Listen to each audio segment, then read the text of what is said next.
Pour l'Europe comme pour la France, Antoine, on a quand même l'impression qu'on fait un petit jeu d'équilibriste. On est sur un fil, il faut à la fois rassurer et résister. Oui, c'est clair. Et le problème, c'est que la France ne peut pas faire grand-chose sans l'Europe. Hein. Donc voilà, si l'Europe n'est pas unie et que tout le monde ne tire pas dans le même sens, ça va être compliqué. Et on va voir ce qui va se passer d'ailleurs cet après-midi du côté du Conseil européen. Il y a quelque chose qui est quand même intéressant, c'est qu'il y a cette réunion du côté de Bercy aujourd'hui, à la demande du ministre de l'économie, Éric Lombard, qui réunit les différents acteurs économiques. Il l'a déjà fait en présence des ministres de l'Industrie et de la ministre des Comptes publics.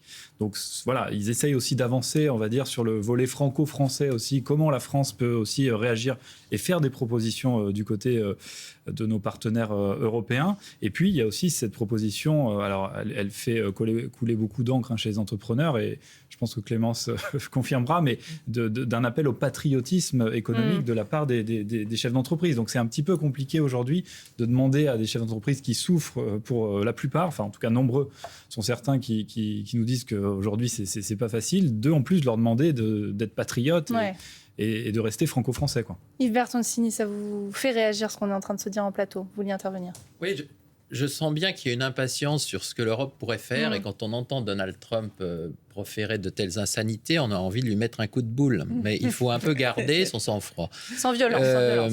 Voilà, c'est métaphorique, hein, voilà. Ou une fessée, bon. Mais un grand coup de pied même dans le derrière. Mais je termine avec les métaphores. On va dire que tout ça non, mais voilà, maintenant qu'on s'est soulagé, enfin pour ma part, rentrons dans le sérieux. Et c'est vrai que la grande machine bruxelloise a l'habitude de processer, ça prend du temps. Pourquoi prend-elle son temps ? Parce que d'abord, il y a eu 3 salves américaines, effectivement. Là, on répond à la première salve sur l'acier et l'aluminium. Ensuite, il y a une deuxième salve sur les voitures, les pièces détachées. Et enfin, ces fameux droits réciproques de 20%. Donc, on examine les choses dans l'ordre. Elle prend son temps aussi parce que ce qui a été décidé par les États-Unis d'Amérique sont d'abord, à l'instant où on se parle, très mauvais pour les États-Unis d'Amérique. Et d'ailleurs, ça commence à craquer là-bas. Ça commence à craquer. Les gens commencent à s'exprimer en disant, est-ce que Trump a bien toute sa tête? Est-ce qu'il est bien sûr de sa stratégie? Et pas n'importe qui. Voilà. Et donc, chaque jour qui passe, chaque semaine qui passe, avec des prix qui montent dans les supermarchés américains, la bourse qui descend alors que les pensions américaines sont indexées sur la bourse. Voilà. Tout ça, c'est mauvais pour les États-Unis. Et c'est mauvais pour Donald Trump. Dans un contexte de négociation, l'Europe prend son temps parce que, bien sûr, on adopte aujourd'hui des droits de douane et ça va passer. Mais c'est mauvais parce qu'on va s'infliger une petite balle dans le pied en réagissant. Donc, c'est pour ça que l'Europe se donne du temps pour réagir aussi, parce qu'à chaque fois qu'on réagira de manière opérationnel, eh bien, on pénalisera des Européens qui jusqu'ici importaient. On importe par exemple beaucoup d'énergie des États-Unis. Est-ce qu'on veut renchérir le coût de l'énergie en Europe ? Je crois que c'est plutôt pas l'idée. On importe des produits pharmaceutiques aussi. Est-ce qu'on veut priver nos malades de certains produits ou renchérir le coût des produits ? Donc, il faut regarder les choses de manière minutieuse. Et j'ajoute une dernière chose quand même, parce que je suis assez stupéfait par le débat qui incite à penser qu'il faut l'unanimité des Européens. Non, il n'y en a pas besoin en matière de politique commerciale, il faut quand même le dire. La politique commerciale, c'est une vieille politique européenne depuis les années 60, une compétence qu'exerce la Commission sous le contrôle des États.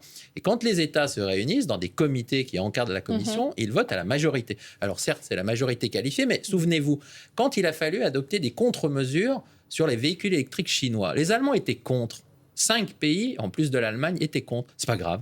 On les a appliqués. Mais il ne faut pas l'unanimité. Est-ce que pour autant, si par exemple l'Italie discute avec Donald Trump de façon bilatérale, ça change quelque chose ou pas? Quoi? Bon, d'accord. Et puis ça veut dire non. Vous pourriez me répondre plus simplement. Il y a un double discours. Il y a un double discours.